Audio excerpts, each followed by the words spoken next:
Well, controversy tonight over charter schools all across Colorado. Lawmakers and community members advocating for fairness and transparency were rallying at the state capitol today. They're calling for lawmakers to pass a new bill that would change the structure of a charter school board and the way the schools are funded. Fox 31 political reporter Gabrielle Franklin joins us live now to explain. Gabrielle? Yeah, Matt, supporters of the bill say that they want the measure to pass to increase transparency surrounding charter schools, but opponents feel that there may be some ulterior motives at play.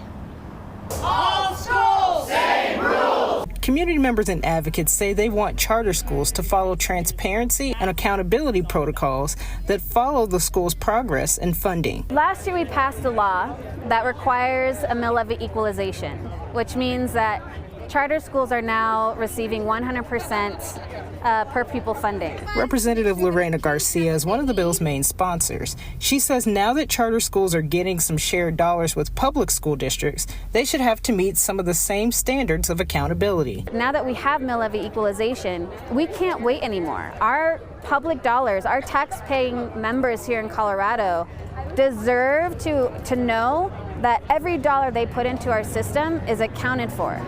And that's what this is doing. The bill would also remove the part of state law that allows charter schools to not pay rent to school districts when they use their facilities. We see this as the first step to going after them, further. And so I think ultimately that we should be supporting charter schools. The governor's already come out and said that he's not going to support this. Michael Fields of Advance Colorado used to operate a charter school.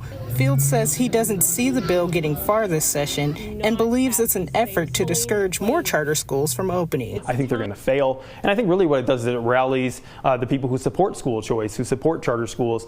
But I do think that this isn't the end of the discussion. These people are going to come back, these legislators are going to come back every year and try to make it harder or get rid of charter schools. And that's why I think that school choice needs to be in our Colorado Constitution.